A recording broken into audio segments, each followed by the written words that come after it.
ಕೂಡ ಜಗಳವೇ ಲೇಸು ಅಂತಕ್ಕಂಥ ಮಾತನ್ನ ಭಕ್ತ ಕನಕದಾಸರ ವಾಣಿಯಾಗೆ ಅದಕ್ಕೆ ನಾವು 18ರೊಳಗೆ 4 ಪ್ರಶ್ನೆ ಹಾಲು ಬತ್ತದಾಗ 4 ಪ್ರಶ್ನೆ ಹಾಕ್ರಿ ಅಂತ ಹೇಳಿ ಹಿಂದಿನ ಸಂದಿಗೆ ಅವರು ಇವ್ರಿಗೆ ಕೊಟ್ಟಿದ್ದೀವಿ.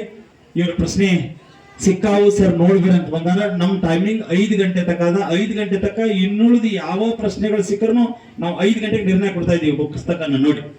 ಈಗ ಇವ್ರು ಎಷ್ಟು ತಂದಾರ ಅಷ್ಟು ಪುಸ್ತಕಗಳನ್ನು ನೋಡ್ತೀವಿ, ನೋಡ್ಕೊಂಡು 5 ಗಂಟೆಗೆ ನಿರ್ಣಯ ಕೊಡ್ತಕ್ಕಂಥ ವ್ಯವಸ್ಥೆ ನಾವು ಮಾಡ್ತಾ ಇದ್ದೀವಿ.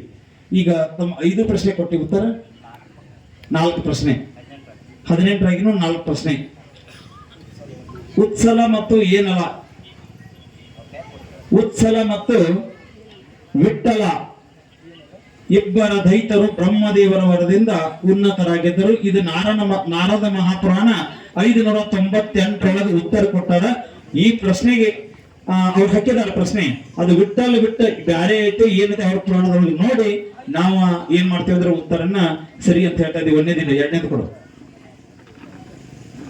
ಸರಸ್ವತಿಯ ತಟಾಕದಲ್ಲಿ 2ನೆಯ ಏನಲಿಂಗವನ್ನು ತಾನಿರುವ ತಾಣದಲ್ಲಿಯೇ ಇರಿಸಿದನು. ಅಲ್ಲಿ ಹಳೆ ಹಾಕ್ಬಿಡಿ ಸರ್, ನಾವು ಬರ್ಕೋತೇವೆ ನೆಕ್ಸ್ಟ್. Okay sir.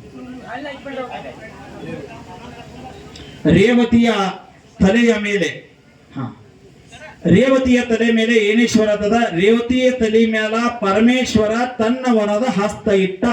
ಯಾವ ಹಸ್ತ ಇಟ್ಟ ಅಂತ ಕೇಳಿದ್ರ ಪರಮೇಶ್ವರದ ತನ್ನ ವರದ ಹಸ್ತ ಇಟ್ಟ ಅಂತಕ್ಕಂಥದ್ದು ಪ್ರಶ್ನೆಗೆ ನೇರವಾಗಿ ಉತ್ತರದ ನಾವು ಪುಸ್ತಕ ನೋಡ್ಕೊತಿದ್ದೀವಿ ಸರ್. ಓಕೆ, ತೆಗೆದಿಡ್ರಿ ಅದನ್ನ. ಇನ್ನ 3ನೇ ಕೊಡು ಸರ್. ಅದಕ್ಕೂ ಕೂಡ ಒಂದು ಹಳೆ ಕೇಳಿ ಸರ್, ಇಲ್ಲ ಮಾಡಿಸಿಬಿಡ್ರಲ್ಲೇ ನಾವು ಬರ್ಕೊಂಡು ಮತ್ತೆ ನಿಮ್ಗೆ ಪುಸ್ತಕ ಕೊಡ್ತಕ್ಕಂಥ ವ್ಯವಸ್ಥೆ ಮಾಡ್ತೀವಿ. ಯಾಕಂತ ಕೇಳಿದ್ರೆ ಇದ ಸವಾನೋ ದೈವ ದೈವೋ ದೇವರ ತಿಳ್ತಿದ್ವಿ ಏನೇ ಇದ್ರು ಕೂಡ ಅವರು ಪ್ರಶ್ನೆಗಳಿಗೆ ಕೂಡ ನೇರವಾಗಿ ನಾವೇನ್ ಮಾಡ್ತೇವೆ ಅಂತ ಕೇಳಿದ್ರೆ ಹಿಂಗ ಉತ್ತರ ವೇದಿಕೆ ಮೇಲೂ ಓದಿ ಹೇಳ್ತೀವಿ ಎಲ್ಲರಿಗೂ ಗೊತ್ತಾಗಂಗೆ. ಯಾವುದು ಮಹಾದೇವರಿಂದ ಹೊರ ಪಡೆದುಕೊಂಡು ದಢ ಮಹಾದೇವನಿಂದ ಹೊರ ಪಡೆದುಕೊಂಡು ದಢವಾಹನ ಗಂಧರ್ವನು ಕಥಾರ್ಥನಾದನು ಅನ್ನತಕ್ಕಂಥ ಪುರಾಣ ಸ್ಕಂದ ಮಹಾಪುರಾಣ ಭಾಗ 318ನೇ ಪುಟದಲ್ಲಿ ಕೊಟ್ಟಿದ್ದಾರೆ. ಧನ್ಯವಾದ ಸರ್. ನೆಕ್ಸ್ಟ್ ಹೇಳಿ ಸರ್. 4ನೇದು ಅದು ನಾವು ನೋಡ್ತೀವಿ. ಅದಕ್ಕೆಲ್ಲ ತಪ್ಪು ಬರೆದ್ರೆ ಒಪ್ಪು ಬರೆದ್ರೆ ಕಮಿಟಿ ಇದೆ ಸರ್, ಏನು ಮಾತಾಡಿಲ್ಲ. ಮತ್ತೆ ಇನ್ನೊಂದು ನಾನು ಹೇಳ್ತೀನಿ ಕಮಿಟಿ ಅವರಿಗೆ, ಪುರಾಣ ಯಾರು ತೆಗೆದುಕೊಂಡು ಬರ್ತಿರ್ಲಿಲ್ಲ ಒಬ್ಬರ ಬರೋದು ನಮ್ಮ ಕಡೆ. ಈ ಮ್ಯಾಣ್ಯವ್ರು ಒಬ್ಬರ ಬರೋದು, ಈ ಮ್ಯಾಣ್ಯವ್ರು ಒಬ್ಬರ ಬರೋದು. ನೀವು ಹೊಸ್ತಾದಗಳೇನಂತೆ ಗಾಡಿಯಾಗ ಕೂತು ಪುರಾಣ ಪಾಠ ಕಳಿಸೋದು. ಓಕೆ.